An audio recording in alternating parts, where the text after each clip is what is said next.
Saludos, por aquí les habla la profesora María Marín, cursante del postdoctorado Filosofía Educativa Nuestra Americana y Caribeña de la Universidad Nacional Experimental Rafael María Baral.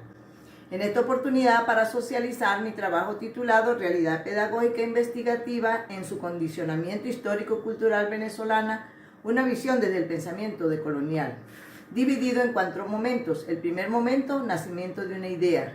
el cual nace en el contexto investigativo de nuestra educación venezolana y nuestra educación caribeña, que amerita una superación valorativa, crítica y reflexiva que nos permita superar las culturas capitalistas colonizadoras desde los pueblos originarios, colonizadoras de los pueblos originarios y que han robado las culturas de nuestros pueblos, nuestros quehaceres. Freire argumentaba que tal fenómeno es posible motivado a la utilización de la conciencia intransitiva del colonizado. Entonces es interesante reflexionar sobre la transitividad de la conciencia pedagógica e ir desde la conciencia intransitiva hacia la transitividad de la misma, hacia niveles superiores de conciencia, que nos permite entonces ir contra un pensamiento hegemónico, que nos permite entonces ir hacia esa configuración de escenarios emergentes, no reproductivos de las clases sociales imperantes durante la colonia y trabajadas por autores como Quijano, que han hablado acerca de los desmanes que ha sufrido la humanidad después de la colonización y la tendencia a esos condicionamientos imperantes y condicionamientos impuestos a los cuales la gente tenía que hacerse sumisa. Por lo tanto, la formación pedagógica e investigativa crítica es clave para hacer frente a esos desmanes. Esta conciencia del colonizador nos lleva a la desvalorización y a la falta del reconocimiento de nuestros quehaceres, de nuestras potencialidades, que podemos entonces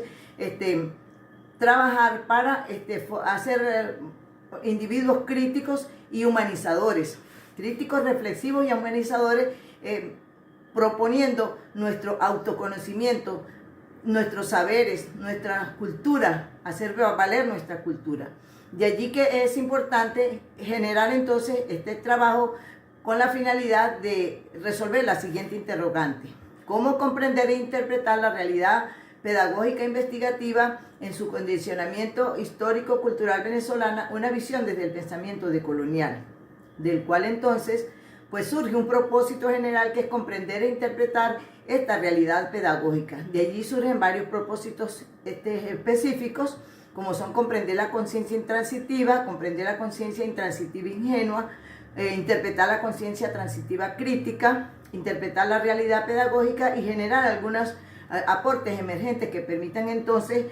hacer frente a esa realidad pedagógica con conciencia crítica. Un momento 2, denominado marco referencial teórico, en donde se fundamentan los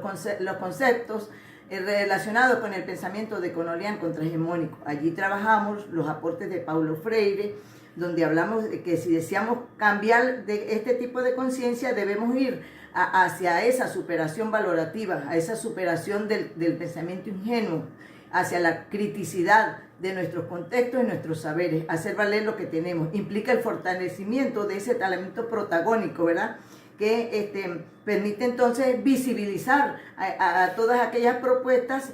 comunales y escolares que parten desde las necesidades sentidas hacia las soluciones conjuntas, donde se refleja el compromiso y la responsabilidad de todos los entes de las comunidades. En un momento 3, denominado recorrido metodológico, donde se trabaja la naturaleza de la investigación. En este caso es de corte cualitativo, con un enfoque interpretativo, trabajando los aportes de Sandín Esteban Maripaz, trabajando la parte fenomenológica y la hermenéutica de comprensión, que amplía entonces la gama de acciones que facilitan el reencuentro de sujeto-sujeto y la comprensión intersubjetiva de las acciones. Trabajamos acá lo que es la hermenéutica crítica y la hermenéutica filosófica, que nos permite ir al encuentro de ese texto histórico con las expresiones de los autores y hacer un reencuentro dialógico y la fusión de esos horizontes. Implica también la reflexividad dirigir la mirada hacia las personas que investigan, el reconocimiento de los supuestos teóricos y también de las entrevistas de las personas que aportan conocimiento acerca de toda esta relación interactiva con el contexto interdiario de las personas en sus comunidades. Se trabajó la hermenéutica analógica de Beuchot, que nos permite entonces hacer ese posicionamiento interesante acerca de la confluencia interpretativa que supera lo unívoco y lo equívoco. Interpreta entonces las relaciones y analiza las estructuras discursivas de los autores. El momento 4 es una mirada interpretativa de la realidad, donde se hace un esquema, un esbozo de todos los problemas que han sufrido nuestros pueblos latinoamericanos y caribeños, sobre todo de pobreza, desigualdad, violencia, enfermedades que se han agudizado con la problemática del COVID-19 y todas esas dificultades tecnológicas que entonces permiten trabajar una realidad pedagógica que está sumida en el univocismo racionalista y que debemos entonces superar esas concepciones. Ir entonces hacia lo que el papel de la universidad al resolver la pregunta ¿qué podemos hacer desde nuestros contextos, desde nuestros trabajos? Superar la relación fantasmal que hay entre la teoría y la práctica. Y Venezuela, en igualdad de condiciones de los países latinoamericanos, pues se nos ha impuesto ese conocimiento occidental unívoco, distinto al capital, o un mundo que nos impide pensar en un mundo distinto al capitalista, pero que nos ha llevado entonces a muchos años de repetir patrones de manera ingenua. Necesitamos entonces conectar la docencia y la investigación, y las universidades son las que marcan las pautas ideológicas en Latinoamérica. En el momento 4 tenemos en esa misma mirada interpretativa el análisis conclusivo relacionado con la formación de la educación, de que nos permita entonces la temática del reduccionismo y la ahistoricidad en la teoría eurocéntrica de las clases sociales. Evitar esas concepciones unívocas y equivocistas que no han logrado integrar los conocimientos de manera absoluta, y no lo van a hacer porque la intersubjetividad permite entonces ir a ese encuentro dialógico con la persona, consigo mismo y con la interacción de los demás, y todo esos cúmulos de interacciones que tiene el hombre en su contexto social, donde influyen elementos políticos, económicos, sociales, culturales, saberes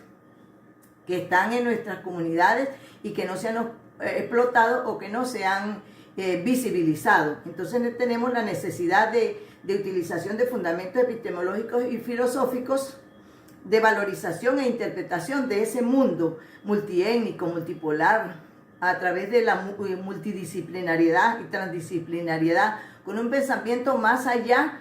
un pensamiento transcomplejo que vaya más allá de lo poco estudiado en las corrientes univocistas o equivocistas. Entre las reflexiones tenemos entonces la importancia de comprender e interpretar esa realidad pedagógica desde un pensamiento decolonial, utilizando los autores como de Sousa Santos, Quijano, Restrepo y Rojas, entre otros, Osvaldo Zunkel, entre otros, que nos permite entonces ir hacia esa conciencia, ir desde la conciencia intransitiva hacia la conciencia transitiva, y no apegarse a currículos extranjeros que no aplican hacia nuestros contextos, porque son aplicados a condiciones muy distintas a las nuestras. Se mantiene todavía la conciencia ingenua, y esa debemos superarla a través de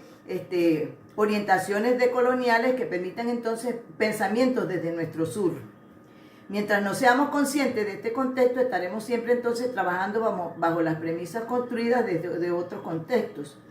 y no nos permite entonces darnos cuenta de esa realidad pedagógica investigativa que despierte la conciencia transitiva, el despertar de las universidades hacia la humanización, a trabajar por el ambiente, por la acción comunicativa, entendida esta como el momento dialógico, comunicativo, que está orientada al entendimiento entre las personas, al reconocimiento del otro, al reconocimiento de la vida misma, la vida en el planeta. Es importante reflexionar acerca de la formación de los investigadores, de ir a la investigación con la extensión y la academia, conjuntamente en función de fortalecer todos esos conocimientos que han sido olvidados desde corrientes absolutistas, e ir entonces a la comprensión y a la interpretación decolonial de ese autoconocimiento crítico, percepción del colectivo, a ese cambio y transformación que nuestra Venezuela necesita. De allí que entonces es necesario producir algunas derivaciones teóricas, entre otras, pues es necesario producir pensamientos y cuestionamientos de la racionalidad moderna mediante un proceso de liberación crítica reflexiva y de autoconocimiento. Orientar la construcción de investigaciones bajo la concepción ética y estética. Asumir también la ciencia y la investigación con significado. Esto quiere decir que sea al servicio del hombre con pertinencia social, que promocionemos lo que es la dignidad humana, la vida en el ambiente y la dignidad humana. Reinvertirse prácticas pedagógicas y la formación de maestros comprometidos con el crecimiento moral y espiritual. Esto ha sido parte del trabajo realizado en esta oportunidad. Y por acá les conversa la profesora María Marín desde el postdoctorado Filosofía Educativa Nuestra Americana y Caribeña. Muchísimas gracias por su atención.